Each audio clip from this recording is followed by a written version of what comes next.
तो भाई क्रिएटिन अगर आपने सर्दियों में ले लिया तो आपकी किडनियां फेल हो जाएंगी और आपको इंटरनल कोई प्रॉब्लम हो जाएगी विंटर्स में बिल्कुल क्रिएटिन नहीं लेने का। यही सोचते हो ना आप, या यही सुन रहे हो, यही पढ़ रहे हो ना? और मेरे कमेंट सेक्शन में आपने इतने बार इसको डाल दिया है कि मैं परेशान हो गया हूं and I want to make a descriptive video on this. So आज का वीडियो इसी बारे में है कि भाई क्रिएटिन को सर्दियों में लेना चाहिए या नहीं, और उससे लेते हो तो कोई प्रॉब्लम होती है क्या? So let's find out. बिना देरी किए वीडियो को स्टार्ट करते हैं, बट एक काम जरूर करना, लाइक जरूर दबाना और कमेंट जरूर करना कि इसमें आपको क्या पसंद आया। सब्सक्राइब तो आप लोग करते ही हो। नाउ सबसे पहली चीज तो ये समझो कि बॉडी में क्रिएटिन क्या कर रहा है, ठीक है? अब क्रिएटिन के ऊपर मैंने 10,000 बार बात कर ली है, वीडियो भी बना दिया है, कई सारे लोगों ने भी बताया होगा आप क्रिएटिन कैसे काम करता है, बट आज नई चीज बताऊंगा, ठीक है? तो पेन और पेपर रख लेना। क्रिएटिन जो होता है ना, ये ऐसा नहीं है कोई एलियन सब्सटेंस, ये भाई आपकी बॉडी खुद से भी बना रही होती है। जो आप किसी भी फूड से, चाहे वो वेजिटेरियन फूड हो या नॉन वेजिटेरियन फूड हो, अमीनो एसिड्स जो मिल रहे हैं ना आपको प्रोटीन वाले फूड में, वो तोड़ तोड़ के बॉडी जो है मिक्सअप करके आपकी बॉडी में क्रिएटिन कंपाउंड बना रही है, ठीक है? तो ऐसा मत सोचना कि ये कहीं दूर से आता है, दूसरे ग्रह से, और फिर हमारी बॉडी में आके हम इसको ले लेते हैं, ठीक है? तो ऐसा नहीं है। सप्लीमेंट फॉर्म में जो क्रिएटिन लेते हो वो एक थोड़ा सा एक्सट्रैक्ट किया हुआ है, अलग से बना रखा है, पाउडर फॉर्म में थोड़े से ग्राम्स में आपको ज़्यादा मिल जाता है। That's the only difference. अब आपकी बॉडी बहुत कम बना पाती है, इसीलिए हमें नॉन वेजिटेरियन फूड जैसे कि फिश हो गया, मीट हो गया, उससे अबे इसको लेना पड़ता है, ठीक है? ऑल्सो जब आप सप्लीमेंट लेते हो आपकी डेली रिक्वायरमेंट पूरी हो पाती है जब आप ट्रेनिंग करते हो, वर्कआउट कर रहे हो, एथलीट हो, प्रोफेशनल एथलीट, स्ट्रेंथ ट्रेनिंग कर रहे हो जिसमें मसल काम करता है, जॉइंट्स रिलेटेड आपको बहुत ज़्यादा हैवी मूवमेंट्स करने होते हैं, एक्सप्लोसिव मूवमेंट्स करने होते हैं, तो क्रिएटिन काम में आता है। क्या करता है? आपकी बॉडी में हाई एनर्जी मॉलिक्यूल ATP उसको बढ़ाता है, ठीक है? अब खास तौर पे जो जिम जाने वाले लोग हैं, बॉडी बिल्डिंग करने वाले लोग हैं, जिम के अंदर मसल आप तोड़ते हो ना, क्यों तोड़ते हो? ताकि मसल का साइज बड़ा हो, बड़े मसल्स बने, तो उसे कहते हैं हाइपरट्रॉफी, ठीक है? हाइपरट्रॉफी। अब ये जो हाइपरट्रॉफी नाम की जो चीज है ना, ये दो तरीके की होती है आपकी मसल में। एक होती है मायोफिब्रिलर और दूसरी होती है सार्कोप्लाज्मिक। ये दोनों ही एक साथ भी होती हैं। जो वेट ट्रेनिंग करने वाले लोग हों, चाहे वो पावर लिफ्टिंग के तौर पे कर रहे हों या फिर टिपिकल बॉडी बिल्डिंग के तौर पे कर रहे हो, दोनों ही सूरतों में आपकी ये दोनों हाइपरट्रॉफी, मायोफिब्रिलर एंड सार्कोप्लाज्मिक, ये दोनों ही होती है। आसान लैंग्वेज में अगर मैं समझाऊं तो मान लो कि आपका जो मसल है एक गुब्बारा है, मसल बेली एक गुब्बारा है, ठीक है? उसके अंदर ऐसे मायोफिब्रिलर्स यानी कि स्टिक्स होती हैं, ठीक है? उसे कहते हैं मायोफिब्रिल्स। अब जब आपकी मायोफिब्रिलर हाइपरट्रॉफी होगी तो उसमें नंबर ऑफ स्टिक्स बढ़ेंगी उस गुब्बारे के अंदर, ठीक है?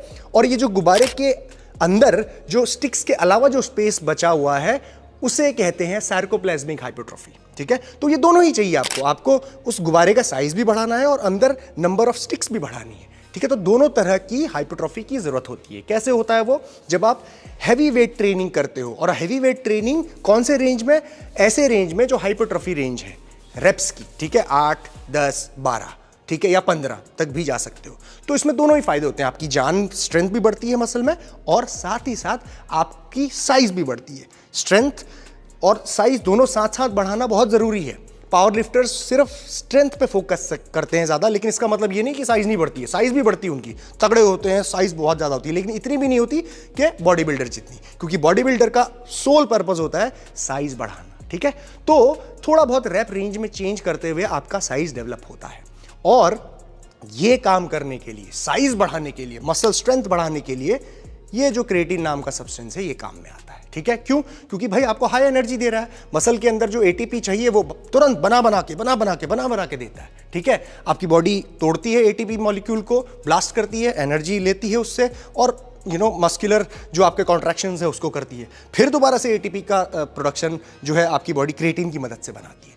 सो इसीलिए क्रिएटिन चाहिए। अब क्या क्रिएटिन आपको सर्दियों में नहीं चाहिए होगा? मतलब सर्दियों में आप ट्रेनिंग नहीं करते, सर्दियों में मसल मास आपको नहीं चाहिए? कैसी बातें करते हैं हम, है ना? सो मसल मास मेंटेन करना है या बढ़ाना है, या फिर ट्रेनिंग कर रहे हो, तो क्रिएटिन सर्दी हो, गर्मी हो, कड़ाके की -5 डिग्री, -50 डिग्री, कुछ भी हो, लेना पड़ेगा। तो ये बात तो दिमाग से निकाल दो, ठीक है? अरे वेट, वीडियो में आगे बढ़ने से पहले एक इंपॉर्टेंट बात, अगर आप लोग अभी सप्लीमेंट्स परचेज कर रहे हैं तो माई प्रोटीन की वेबसाइट में चल रही है Republic day, 75th Republic day की सेल, जिसमें आपको अप टू 35% तक डिस्काउंट मिलेगा। तो जो भी सप्लीमेंट्स परचेज करने हैं स्टैक के लिए, अभी कर लो, आपको एक अच्छे बजट में बहुत सारे सप्लीमेंट्स मिल जाएंगे। सो नीचे लिंक दिया हुआ है, go check it out and let's move on to the next point. अब दूसरा पॉइंट आता है क्रिएटिन के साथ वाटर इनटेक। अब देखो, जब आप क्रिएटिन ले रहे हो या किसी भी तरह के आप सप्लीमेंट्स लेते हो, चाहे वो प्रोटीन सप्लीमेंट ही क्यों ना हो, प्री वर्कआउट ही क्यों ना हो, कुछ भी हो, तो आपकी ऑटोमेटिकली वाटर इनटेक बढ़ जाती है, खास तौर पे क्रिएटिन के साथ। क्योंकि क्रिएटिन का जो काम होता है ना, वो कहीं ना कहीं वाटर एब्जॉर्प्शन का भी होता है, और आपके मसल्स के अंदर वाटर एब्जॉर्ब यानी कि वाटर जब होल्ड करती है तभी तो मसल फुलर लुक में आते हैं, बड़े लगते हैं, साइज फूलता है। मसल के अंदर क्या है, मसल एक जो पीस होता है ना, अगर उसमें से पानी निचोड़ दिया जाए तो छोटा सा पतला सा, ऐसे मान लो कि स्पंज जिसमें से सब कुछ निकाल दिया वैसा हो जाएगा। वहीं अगर स्पंज में पानी डाल दो तो कैसा फूल जाता है, वैसा ही है मसल। और क्रिएटिन का काम क्या है, मसल के अंदर पानी को होल्ड करना, यानी कि उस फुलाव को, उस साइज को बरकरार रखना। तो भाई क्रिएटिन कैसे नहीं लोगे आप, क्रिएटिन तो चाहिए ही चाहिए। क्रिएटिन बॉडी से बनाए या बाहर से लो, लेना पड़ेगा, क्योंकि मसल में वो फुलनेस चाहिए। अब वाटर जब आप पियोगे नहीं तो फुलनेस कैसे आएगी? सो क्रिएटिन का इंटेक कर रहे हो तो पानी की मात्रा आपको बढ़ानी पड़ेगी थोड़ी सी, वो ऑटोमेटिकली बढ़ जाती है। ऐसा कोई साइंस दिमाग नहीं लगाना पड़ेगा, नहीं क्रिएटिन खा रहा हूं तो मुझे 1-2 लीटर बढ़ा दो, अपने आप बढ़ जाएगी। आप पर्पसली थोड़ा पानी ज़्यादा पिए, क्योंकि जब आप क्रिएटिन पी रहे हो तो थोड़ा पानी में मिला के पियोगे ना कुछ तो लोग ऐसे चम्मच से ऐसे पी के, और ऐसा थोड़ी करोगे, तो पानी में मिलाओगे, घोलोगे उसको, किसी चीज़ में तो घोलोगे, तो उसको आप पानी के साथ जब पीते हैं तो वाटर इंटेक ऑटोमेटिकली बढ़ जाती है। और अराउंड द वर्कआउट जब आप इनफ वाटर लेते हो तो मसल एब्जॉर्प्शन बेटर होती है। ठीक है, तो क्रिएटिन के साथ ये जरूरी है। तीसरा पॉइंट आता है क्रिएटिन विंटर इंटेक, यानी कि विंटर्स में क्रिएटिन का इंटेक अगर कर रहे हो तो क्या क्या ध्यान में रखना है। सबसे पहली चीज तो दिमाग से निकाल दो कि क्रिएटिन नहीं ले सकते, विंटर में ले सकते हो, लेकिन विंटर्स जब होती है, सर्दियां जब होती है, तो पर्पसली जो क्या होता है ना, ऑटोमेटिकली हमारी बॉडी ऐसी ही बनी हुई है, वाटर इंटेक कम हो जाता है, क्योंकि उतना ज़्यादा हम स्वेट नहीं कर रहे, उतना ज़्यादा बॉडी डिहाइड्रेट नहीं हो रही, उतना ज़्यादा गला नहीं सूखता है ना। गर्मियों में गला सूखता है, मुंह सूखता है, तो पानी ज़्यादा पीता है इंसान, तो ऑटोमेटिकली पानी की इंटेक कम हो जाती है वेदर कंडीशंस की वजह से। लेकिन जब आप क्रिएटिन जैसे सप्लीमेंट्स या किसी और तरह के सप्लीमेंट्स लेते हैं, आपकी वाटर इंटेक ऑटोमेटिकली बढ़नी चाहिए। मतलब आपको पर्पसली ध्यान देना है कि भाई गर्मी हो या सर्दी हो, इतना पानी तो मैं इनफ पीऊंगा ही। हाँ, सर्दियों में गर्मियों के कंपैरिजन थोड़ा कम पानी पियोगे, उतना ज़्यादा स्वेट नहीं कर रहे हो, लेकिन इतना भी कम मत पानी पीना कि आपको क्रिएटिन रिलेटेड प्रॉब्लम हो जाए, क्योंकि क्रिएटिन ना सिर्फ बॉडी में एब्जॉर्प्शन करने में, वाटर को होल्ड कराने में काम कर रहा है, बल्कि साथ ही साथ बॉडी से एक्सक्रीट भी करना होता है ना, किडनीज को फ्लश आउट करना होता है, और किडनी फ्लश आउट करने के लिए ये चीज़ों को पानी की ज़रूरत पड़ेगी, तो पानी तो पियो। अब जब आप पानी पर्पसली बढ़ाओगे विंटर में, तो आपकी एक चीज़ और प्रॉब्लम सॉल्व हो जाएगी, वो है आपकी स्किन की क्वालिटी इंप्रूव होना।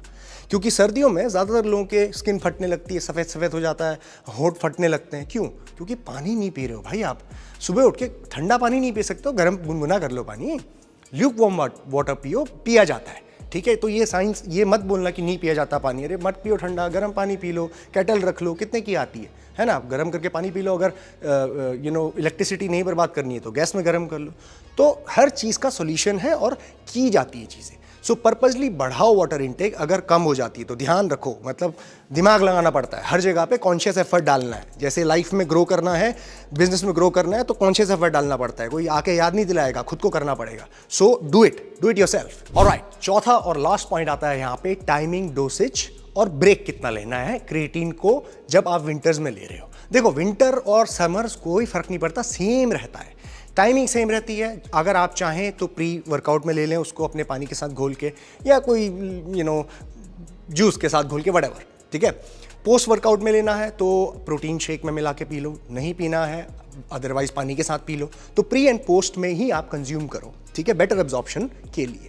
उसके साथ साथ कितना लोगे? 3 to 5 ग्राम्स मैं हमेशा बोलता हूं, कोई जरूरत नहीं है आपको वो क्रिएटिन लोडिंग करने की और रोज 10-10, 20-20 ग्राम लेने की एक हफ्ते तक, मतलब कोई जरूरत नहीं है, ठीक है। 3 to 5 ग्राम्स आप लेंगे और आपका एक हफ्ते के अंदर अंदर ही मसल में लोड हो जाता है क्रिएटिन, और फिर वो साइकिल बन जाती है 3 to 5 ग्राम्स की। सो यही आपका प्रोसेस रहेगा। इसके अलावा क्रिएटिन आप सिर्फ ट्रेनिंग डेज में लीजिए, नॉन ट्रेनिंग डेज में जिस दिन आपका रेस्ट डे है उस दिन लेने की जरूरत नहीं होती है। अगर कोई ले रहा है तो उससे उतना मेजर फर्क भी नहीं पड़ेगा, बट ट्राई करो कि ट्रेनिंग डेज में ही, जिस दिन आप ट्रेनिंग कर रहे हैं उस दिन आप प्री या पोस्ट वर्कआउट में उसको लें। इसके अलावा क्रिएटिन को ब्रेक देना चाहिए या नहीं, ये बहुत सवाल आता है कि मतलब क्रिएटिन 3-4 महीने बाद क्या मैं ब्रेक ले लूँ। देखो, टेक्निकली हम जो क्रिएटिन लेने वाले लोग हैं ना, उनका क्रिएटिनाइन बड़ा आता है हमारे जब आप टेस्ट वेस्ट कराओगे तो ऐसा कहा जाता है, डॉक्टर का रिकमेंडेशन है कि सप्लीमेंट्स क्रिएटिन स्पेसिफिकली आप ले रहे हैं तो कभी कभी वो ठीक तरीके से फ्लश आउट नहीं होती हैं पूरी, तो आफ्टर 3-4 मंथ्स के आप एक स्मॉल ब्रेक, 3 हफ्ते का 4 हफ्ते का एक ब्रेक दे दो, ठीक है। और खास तौर पे उसको ऐसे प्लान करो कि आप बहुत हैवी वेट ट्रेनिंग कर रहे हो 4 महीने के लिए, लेट्स से 3 महीने के लिए, ठीक है, 3 से 4 महीने के लिए, और उसमें आपने बहुत हैवी वेट ट्रेनिंग करी, बढ़िया गेन्स भी करे, सब कुछ किया। उसके बाद आप एक डीलोड मंथ भी ले सकते हो। डीलोड मंथ का मतलब होता है पर्पसली वेट को कम करना जो आप लिफ्ट कर रहे हो, रेप रेंज को चेंज करना, उसमें आप अपने मसल्स जॉइंट्स को स्पेसिफिकली एक आराम देते हो। इसे डीलोड वीक कहा जाता है और ये करना चाहिए। मतलब आप पूरे साल भर धूं मतलब बहुत हैवी वेट उठाओगे तो जॉइंट्स भी बोल जाते हैं, ठीक है। तो चेंज, आपके प्रोग्राम भी चेंज होते हैं। तो जब प्रोग्राम स्विच हो रहा है, चेंज हो रहा है, तो ड्यूरिंग दैट पार्ट आप क्रिएटिन को बंद कर सकते हो, ठीक है। 2-3 हफ्ते में भी नॉर्मल हो जाएगा, ठीक है। और उसके बाद वापस से आप स्टार्ट कर सकते हो। कई सारे लोग कोई ब्रेक भी नहीं लेते, उनका सब चल जाता है, तो इट डिपेंड्स, ठीक है। तो आप इस तरीके से क्रिएटिन को विंटर्स हो समर्स हो कभी भी यूज कर सकते हो। और ये सारी थी इंफॉर्मेशन। अगर आपको कोई भी कंफ्यूजन है तो नीचे कमेंट सेक्शन मुझे बता सकते हैं, और लाइक जरूर करिएगा, हमें पता चलेगा कि आपको अच्छा लग रहा है। ऑलराइट, टेक केयर, जीत सलाल, बाय बाय।